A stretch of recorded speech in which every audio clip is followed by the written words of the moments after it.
Hello everyone, and welcome back to Gone Legends. In today's video, we'll be taking a moment to remember and pay tribute to American celebrities who have sadly passed away today and in recent days, along with other notable figures from around the world. Before we begin, please take a second to show your love and support by giving this video a thumbs up. It really helps our channel grow and means a lot to us. Thank you. And now, let's begin. Whitney Elizabeth Houston, born on August 9, 1963, in Newark, New Jersey, was more than a singer, she was a phenomenon. From the moment her voice first graced the world, it was clear she possessed something divine. Her tone was pure, her range unmatched, and her delivery filled with emotions so powerful it could lift an audience to tears. Whitney grew up surrounded by music. The daughter of gospel singer Cissy Houston and the cousin of Dionne Warwick, she was raised in a home where harmony was a way of life. Singing in her church choir as a child, she learned early that music could move the spirit, and she carried that lesson with her to the world stage. By the 1980s, Whitney had become a global sensation. Her self-titled debut album in 1985 produced hit after hit, and by the time she released Whitney in 1987, she was breaking records everywhere. Songs like I Wanna Dance with Somebody, How Will I Know, and Saving All My Love for You made her a household name, while her emotional ballads Greatest Love of All and I Will Always Love You defined an entire generation. Her voice, soaring, effortless, and filled with grace, became the gold standard for vocalists across the world. She was the first female artist to debut at number 1 on the Billboard 200 and went on to become one of the best-selling artists of all time, with over 200 million records sold. But beyond fame and accolades, Whitney Houston gave hope to countless people. Through every high and every hardship, she showed that beauty can emerge from pain. Her music carried messages of love, resilience, and faith, and even in her struggles, she reminded the world of the humanity behind the star. In her performances, Whitney gave everything she had. When she sang I Will Always Love You, it wasn't just a song. It was a promise, a farewell, and a gift to her fans that would last forever. Her life was a reflection of triumph and tragedy, joy and struggle. Yet in every note, she left a piece of her soul. And that is what makes her timeless. Whitney Houston will always be remembered not just as a voice, but as a force, a woman who taught the world that love, in its truest form, is indeed the greatest gift of all. Some shaped hearts through art, while others shaped history through courage and conviction. Sally Kristen Ride was born on May 26, 1951, in Los Angeles, California. From an early age, she showed a deep curiosity about how the universe worked, a mind drawn to discovery, and a spirit determined to explore beyond boundaries. Her brilliance led her to study physics at Stanford University, where she earned both her master's degree and PhD in astrophysics. While many dreamed of reaching the stars, Sally turned that dream into reality. In 1983, she made history as the first American woman to travel into space aboard the Space Shuttle Challenger. At just 32 years old, she was not only breaking the sound barrier but also shattering the glass ceiling. Millions of young girls around the world watched her launch into orbit and saw, maybe for the first time, that space was not just a man's world. Her calm intelligence, quiet strength, and natural humility made her a role model far beyond the field of science. After leaving NASA, Sally Ride continued her lifelong mission of education and empowerment. She founded Sally Ride Science, an organization dedicated to inspiring young people, especially girls, to pursue careers in science, technology, engineering, and mathematics. Through her books, lectures, and mentorship, she encouraged future generations to stay curious, to ask questions, and to never doubt their place in discovery. Sally Ride's impact went far beyond her 2 journeys into space. She became a symbol of progress, courage, and equality, proof that one person's passion for knowledge can change the trajectory of history. Though she passed away, her spirit still travels among the stars she once explored. Every time a young woman looks up at the night sky and says, I can do that too, she continues Sally's mission, proving that inspiration, like the universe, knows no limits. While some changed science, others changed culture itself, through music that spoke to the soul. On December 1, 1955, in Montgomery, Alabama, a quiet woman made a decision that changed the course of American history.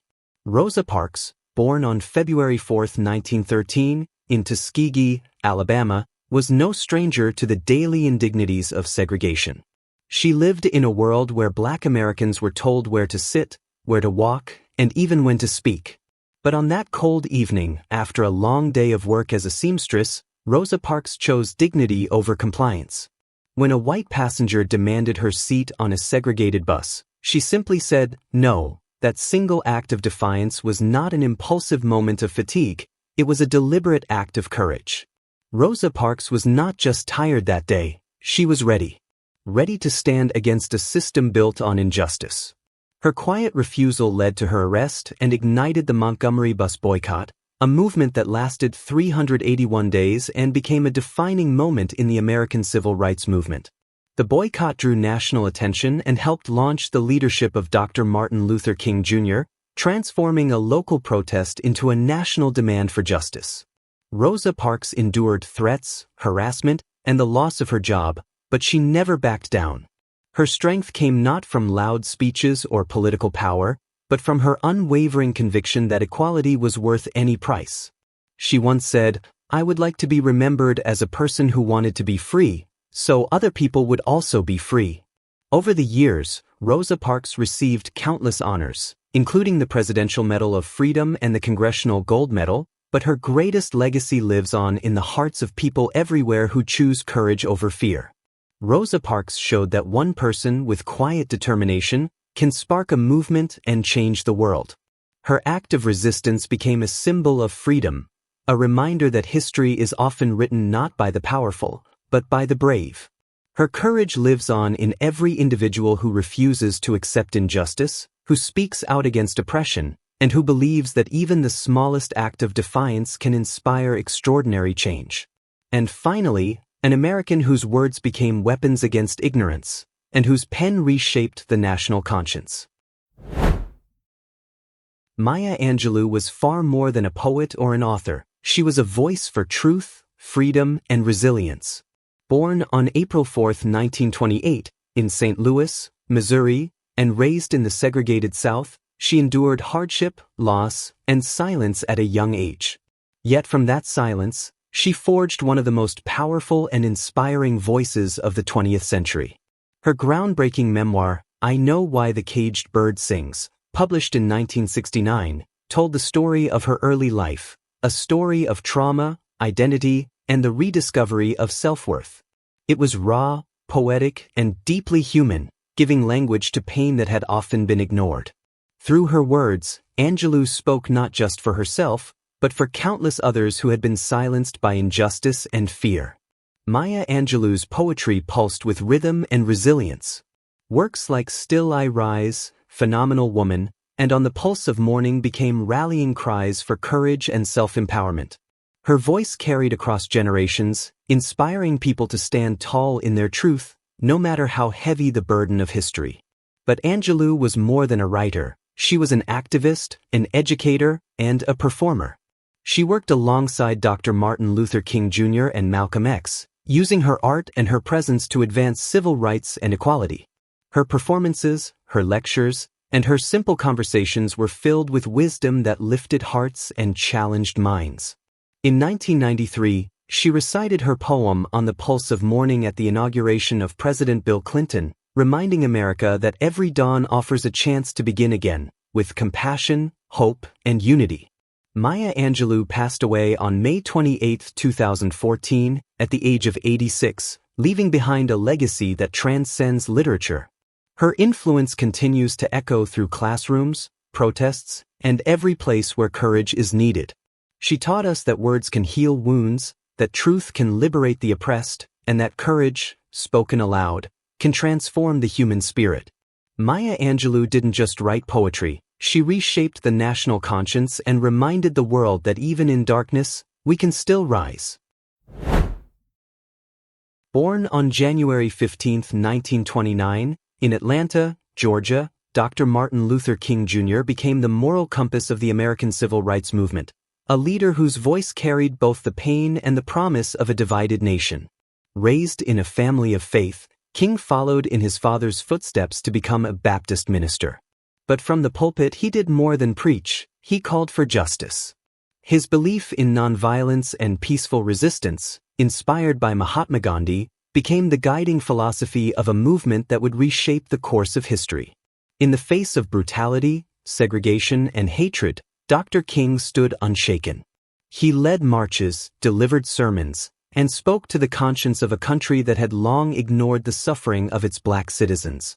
His voice, calm yet commanding, became a weapon stronger than any bullet or baton. On August 28, 1963, standing before the Lincoln Memorial, Dr. King delivered the speech that would echo through eternity, "I have a dream." His words painted a vision of unity and equality, where people would be judged not by the color of their skin, but by the content of their character. That dream became the heartbeat of a generation, inspiring millions to believe that change was possible through compassion and courage. But his journey was not without sacrifice. On April 4, 1968, in Memphis, Tennessee, Dr. Martin Luther King Jr. was assassinated, silencing a voice that had spoken truth to power. Yet even in death, his message did not fade. His dream lived on, passed from one generation to the next, a flame that could not be extinguished. Today, Dr. King's legacy stands as a universal symbol of hope and humanity.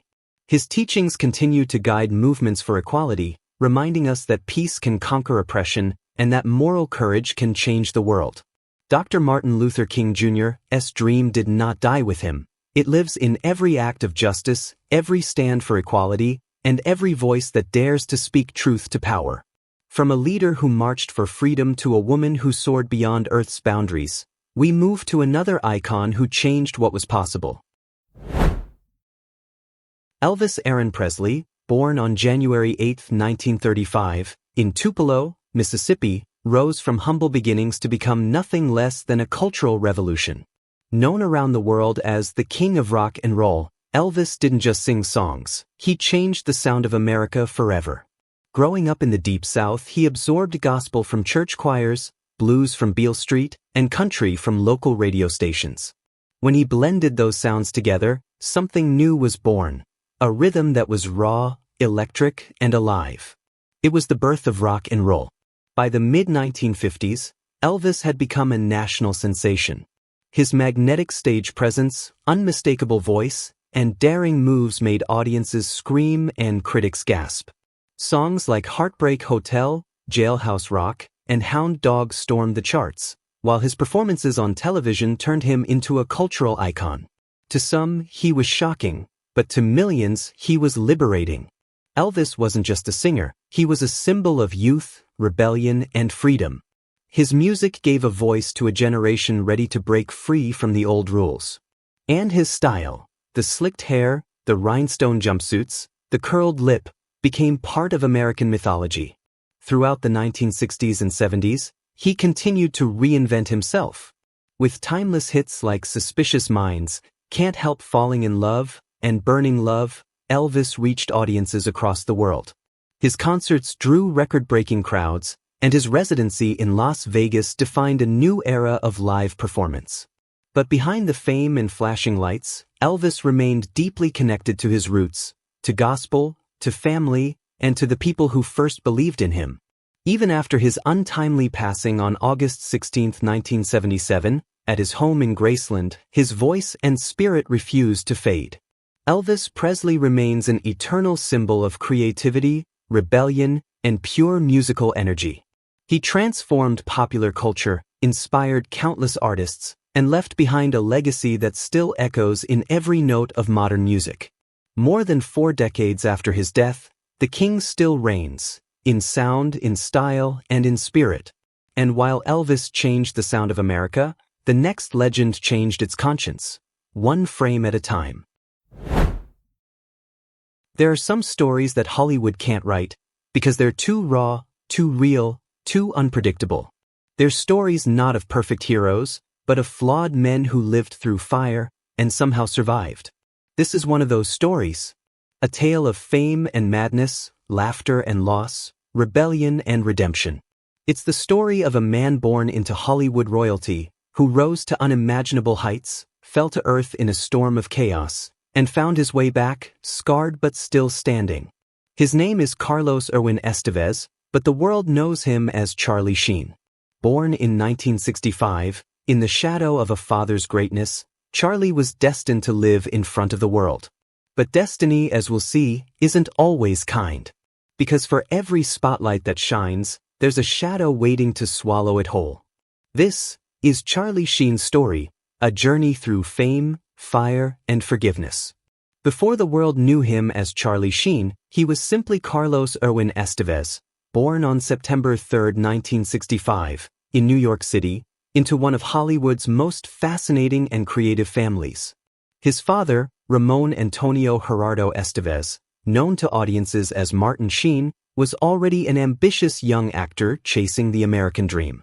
His mother, Janet Templeton, was an artist, a woman of quiet strength and fierce devotion, who would become the emotional anchor of the Sheen household. The Sheen family was unlike any other.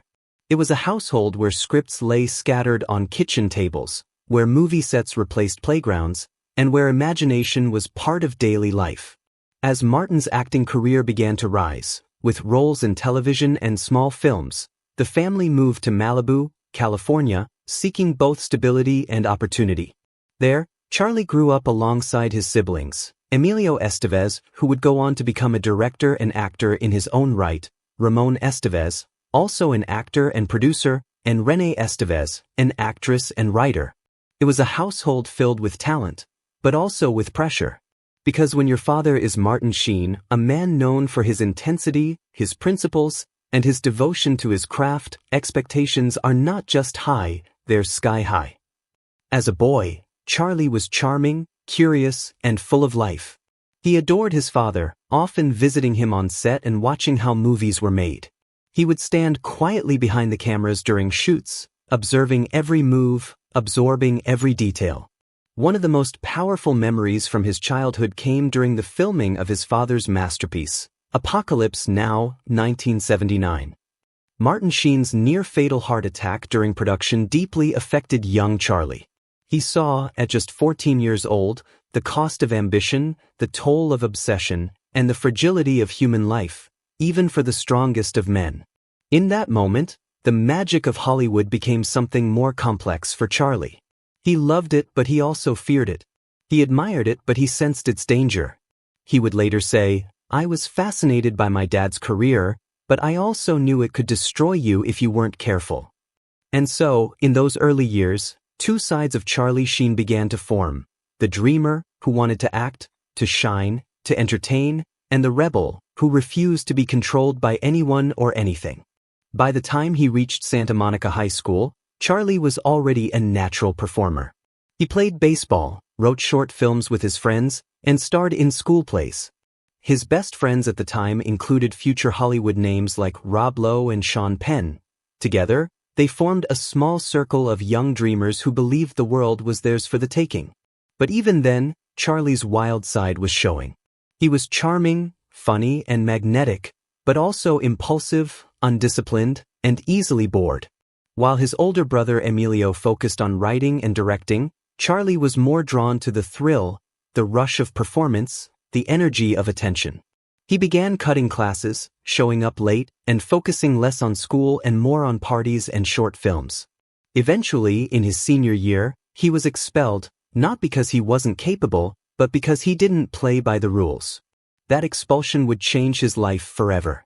It pushed him toward Hollywood, a world where rebellion could be profitable, where charisma could be currency, and where charm could open doors that discipline never could. After leaving school, Charlie decided there was no plan B. Acting wasn't just a dream, it was his destiny.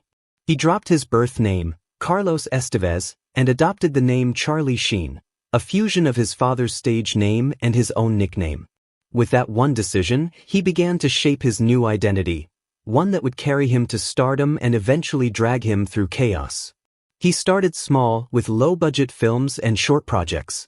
He studied his father's work, learned how to control his voice, his expressions, and his timing. But most of all, he learned how to use his natural charisma as his weapon. Charlie Sheen wasn't the kind of actor who melted into a role. He made the role melt into him. And Hollywood noticed. There was something electric about him, that rare combination of danger and charm, mischief and magnetism. He wasn't just another young actor, he was a presence. And soon, the world would see it too. After his expulsion from high school, Charlie Sheen stepped into Hollywood with little more than his last name, raw talent, and an unshakable belief that he was meant to be great. He began taking small acting jobs, appearing in low-budget films like Grizzly 2, The Predator, 1983, a project that would never even see release. But for Charlie, it wasn't about the spotlight yet, it was about learning, watching, preparing. He knew the path to greatness was rarely straight, and he was willing to walk through the mud to get there. Charlie Sheen's first taste of attention came in the mid-1980s. Hollywood was bursting with young talent: Tom Cruise, Rob Lowe, Emilio Estevez, Sean Penn, and Charlie was determined to stand among them. He got his first real break in 1984 with the Cold War action film Red Dawn. In that film, he played a young fighter defending America against invasion, a role that mirrored his real-life drive: young, fearless, and ready to fight for a place in the world. The movie wasn't just a hit, it introduced audiences to a new kind of American hero. Charlie's performance was confident, intense, and deeply believable. People noticed.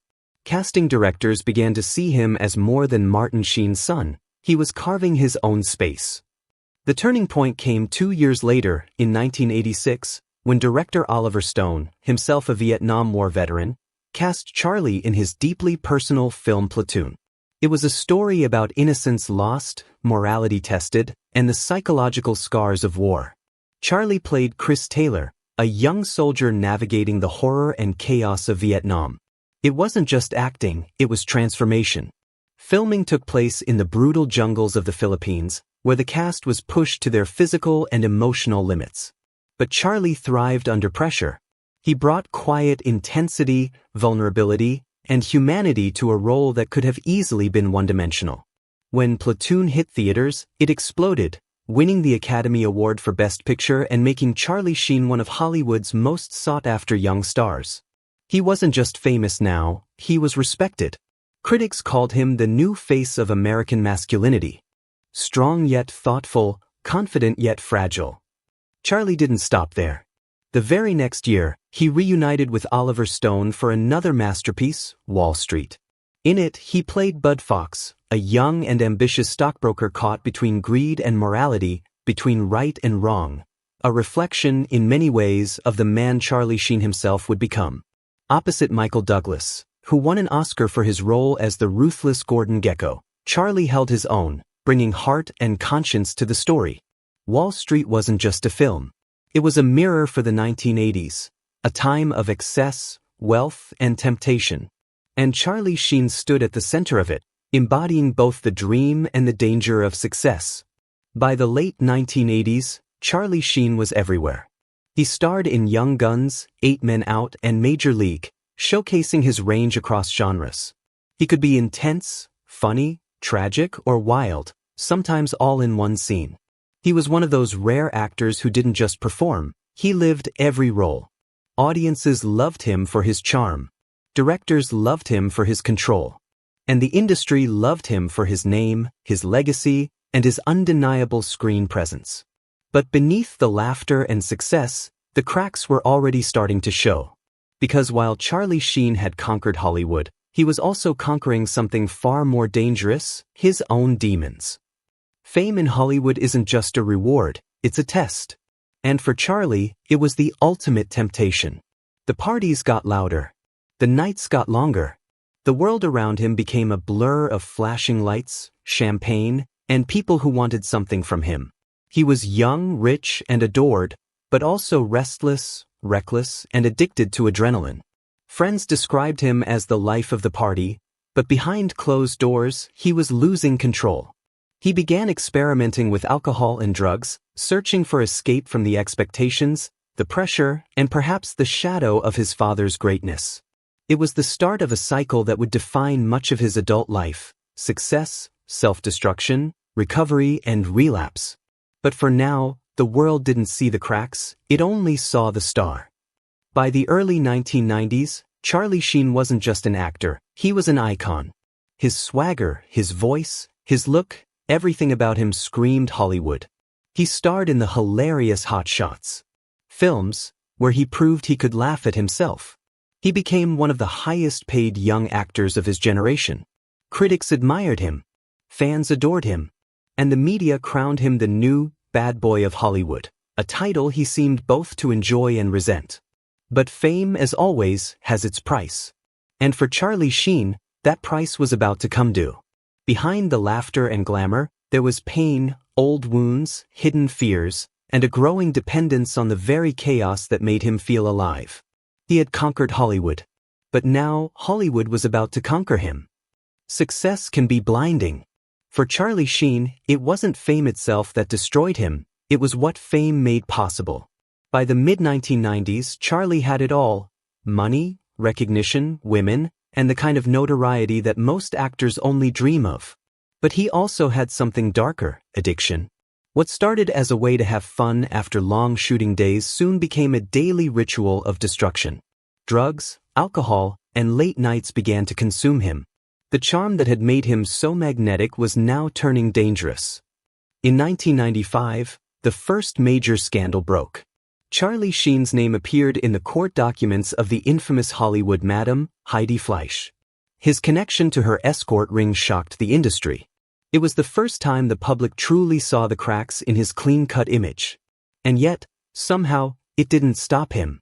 He apologized, he promised to change, and then he went right back to the same self-destructive cycle.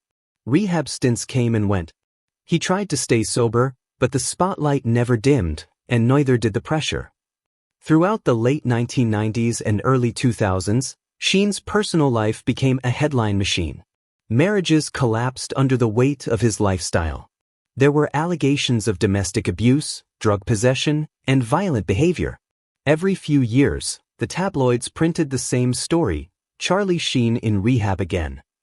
To the world, he was both a cautionary tale and a fascination, a man the audience couldn't look away from even as he self-destructed in real time. But behind the scenes, he was struggling with something much deeper than fame.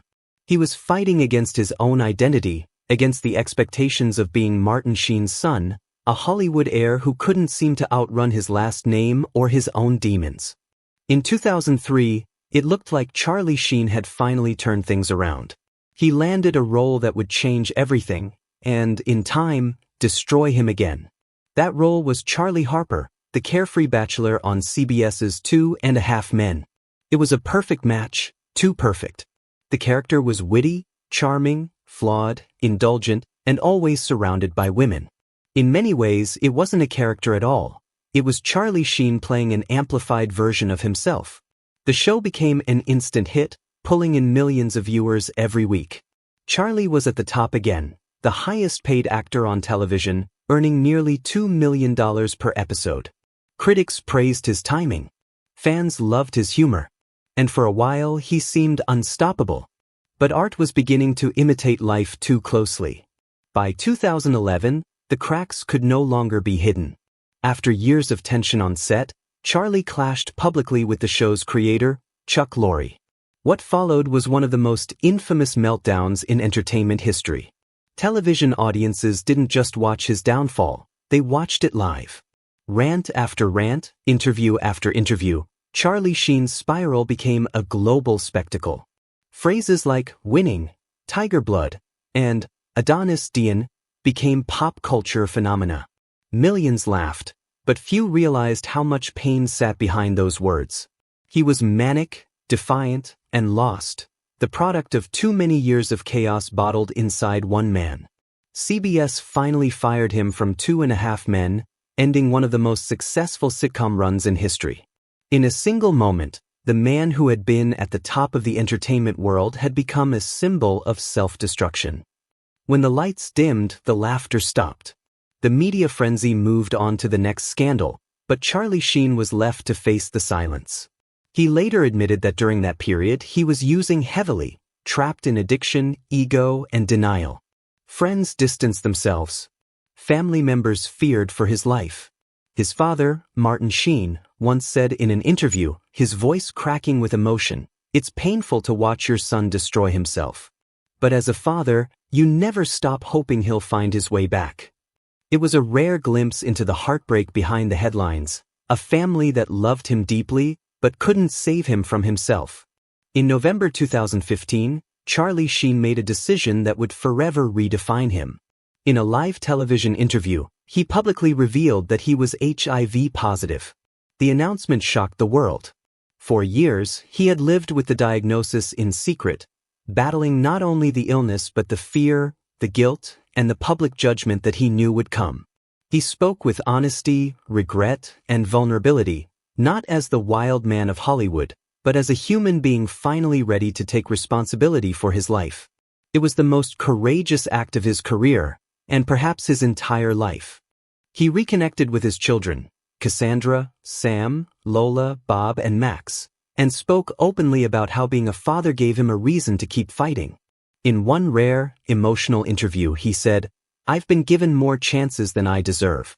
My only job now is to make sure I don't waste them." He started to live differently, not for the cameras, but for himself. The days of all-night parties were replaced with calm mornings. The chaos was replaced with reflection. And for the first time in decades, Charlie Sheen seemed peaceful. Part of healing is acceptance, and Charlie learned that the hard way. He began to publicly acknowledge the pain he caused others, ex-wives, colleagues, friends. He didn't hide behind excuses anymore. He owned his story. He once said, "I've made a lot of mistakes, but I've also learned that the world isn't made for perfect people. It's made for people who keep trying." That sentiment, honest, simple, and raw, marked a new chapter for him. The bravado of tiger blood and winning had faded away, replaced by humility and gratitude. He wasn't trying to be Hollywood's bad boy anymore. He was trying to be human.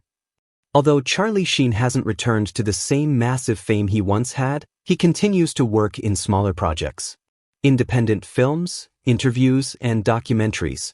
Projects that allow him to express his truth rather than chase attention. There were even talks of reconciliation with Chuck Lorre, the creator of 2.5 Men. The same two men who once battled publicly began to exchange kind words, a sign that time, perhaps, had healed some wounds. In 2023, Sheen returned to television with the dramedy Ramble On, reuniting with his old co-star Kevin Connolly. It wasn't a global hit, but that didn't matter. For Charlie, it was never about fame anymore. It was about redemption. It was about working again with love, not ego. Charlie Sheen's life teaches us something we often forget in a world obsessed with perfection. It teaches us that no one, no matter how gifted, how successful, or how famous, is immune to pain. That behind every smile, every joke, and every performance, there's a real human being. He once said in a rare, reflective moment, "I used to think my story was a warning. Now I see it as a lesson in survival." And that's exactly what his journey became, a lesson in surviving the consequences of fame, facing the mirror, and learning to rebuild. Charlie Sheen's legacy isn't just about acting. It's about honesty, brutal, uncomfortable honesty. He showed the world both the best and worst of what a human being can be. He made us laugh in 2.5 Men, inspired us in Platoon and Wall Street, and shocked us with his public collapse. But through it all, he never pretended to be anything other than himself. That's what makes his story unforgettable. He may not be the hero Hollywood wanted, but he's the lesson it needed. Today, Charlie Sheen is in his late 50s, living in Los Angeles. He continues to focus on his health, managing his HIV diagnosis with modern treatments that allow him to live a full, healthy life. He spends most of his time privately, avoiding the limelight, but occasionally appears in interviews, not as the wild man of the past, but as a man who has seen it all and come through the other side. He once told a journalist, "I'm not chasing redemption. I'm living it. Every day I wake up, I have another chance to be better than I was yesterday." And maybe that's all anyone can ask for. So here's to Charlie Sheen, the actor who made us laugh, the man who made us question, and the survivor who made us believe in second chances. His story isn't about perfection. It's about pain, chaos, and the courage to keep going anyway. He showed the world that redemption isn't found in awards or applause. It's found in quiet moments of honesty, when a man finally looks in the mirror and decides to change. Charlie Sheen's life has been a storm, wild, unpredictable, and full of fire. But every storm leaves behind a clearer sky. And as the sun sets on his long, turbulent journey, one truth remains. It's never too late to find your way home. Folded hands if this tribute moved you, please like this video, subscribe to Gone Legends, and share it with others who believe that true greatness never dies.